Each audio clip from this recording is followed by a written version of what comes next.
2시간짜 TV 오늘 영상은 4급 교과서 한자 37번째 시간으로 4개 단어를 보도록 하겠습니다. 먼저 지조라는 단어를 보겠습니다. 지조는 뜻지, 잡을 조로 곧은 뜻과 굳은 마음이라는 의미입니다. 뜻지를 보겠습니다. 뜻지는 선비사와 마음심의 결합자로 선비와 같은 마음의 강한 의지를 나타내어서 뜻이라는 의미를 가지고 있고 뜻이나 생각을 기록하다라는 의미도 있습니다. 잡을 조를 보겠습니다. 잡을 조는 손수와 울소가 합해진 글자입니다. 울소는 나무 위에서 여러 마리 새떼가 입들을 벌리고 우는 모습입니다. 울다, 떠들썩하다 등의 의미입니다. 잡을 조는 손수가 더해져서 나무 위에 있는 새를 잡는 모습으로 잡다, 장악하다의 뜻이고 단련하다, 운동하다의 뜻도 있습니다. 후에 조심스럽게 새를 다루어 잡는다는 의미로 다루다, 부리다는 뜻으로 확장되었습니다. 조종은 내 마음대로 부리고 다룬다는 의미입니다. 그래서 지조는 뜻지, 잡을 조로 곧은 뜻과 굳은 마음이라는 의미입니다.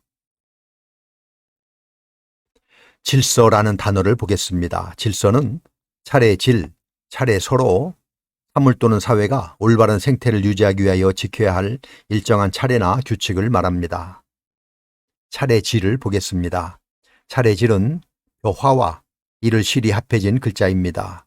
여기에서 벼화는 뜻을 나타내고 이를 실은 음을 나타내고 있습니다. 옛날에는 세금을 벼로 거뒀기 때문에 관리들은 녹봉을 벼로 받았습니다. 차례질은 원래 벼로 받은 녹봉이라는 뜻이었습니다. 그런데 관직의 높고 낮은 차례에 따라 녹봉을 지급했기 때문에 차례라는 의미도 생겼습니다.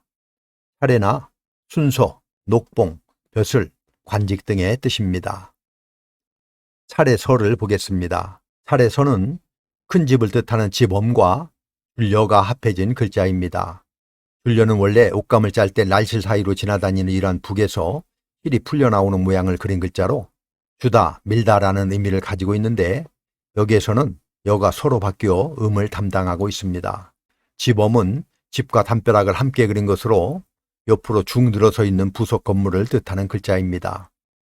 그래서 차례서는 건물을 차례로 지나가다라는 뜻에서 차례나 순서를 의미하고 차례대로 서술하다라는 의미로 파생되어 서술하다, 서문 등의 뜻을 가지고 있습니다. 그래서 질서는 차례질, 차례서로 사물 또는 사회가 올바른 생태를 유지하기 위하여 지켜야 할 일정한 차례나 규칙을 말합니다. 청렴이라는 단어를 보겠습니다. 청렴은 맑을 청, 청렴할 렴으로 마음이 고결하고 재물 욕심이 없는 것을 말합니다.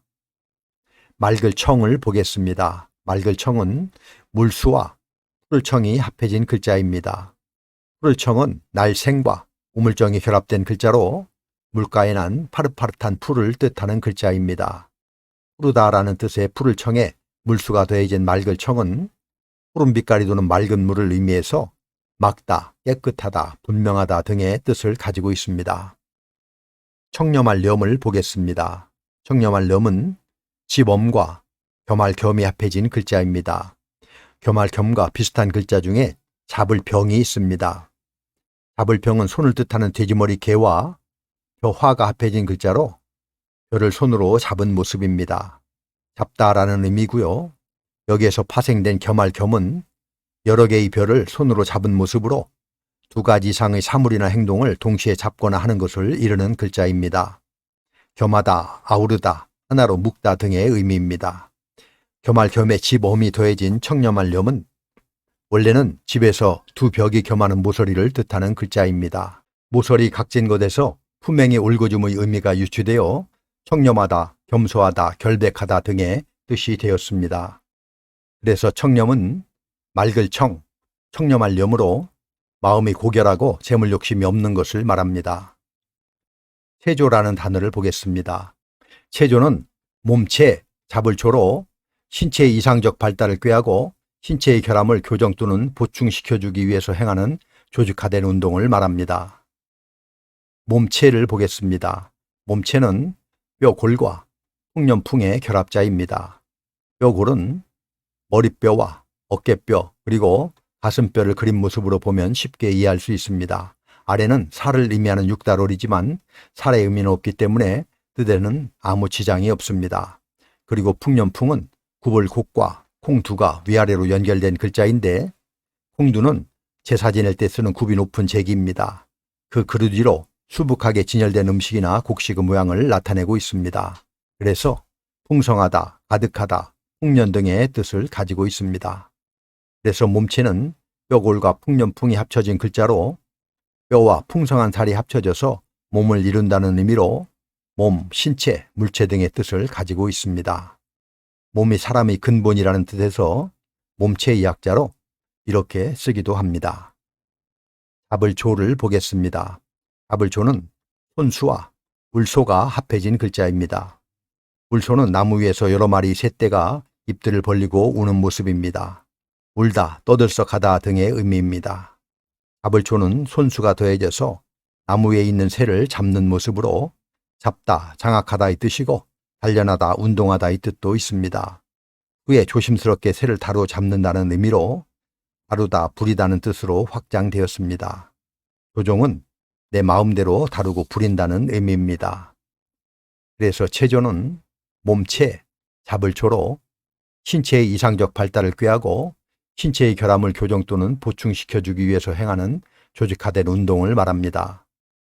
이렇게 해서 사급교과 산자어 37번째 시간으로 4개 단어를 알아보았습니다. 다시 한번 정리해보면 지조는 뜻지, 잡을조로 굳은 뜻과 굳은 마음이라는 의미입니다. 질서는 차례질, 차례서로 사물 또는 사회가 올바른 생태를 유지하기 위하여 지켜야 할 일정한 차례나 규칙을 말합니다.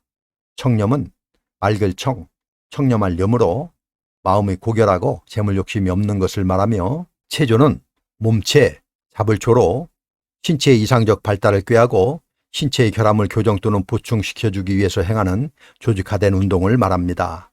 그럼 우리 같이 한번 써보도록 하겠습니다. 다음 시간에도 계속해서 사급교과 산자어를 보도록 하겠습니다. 감사합니다.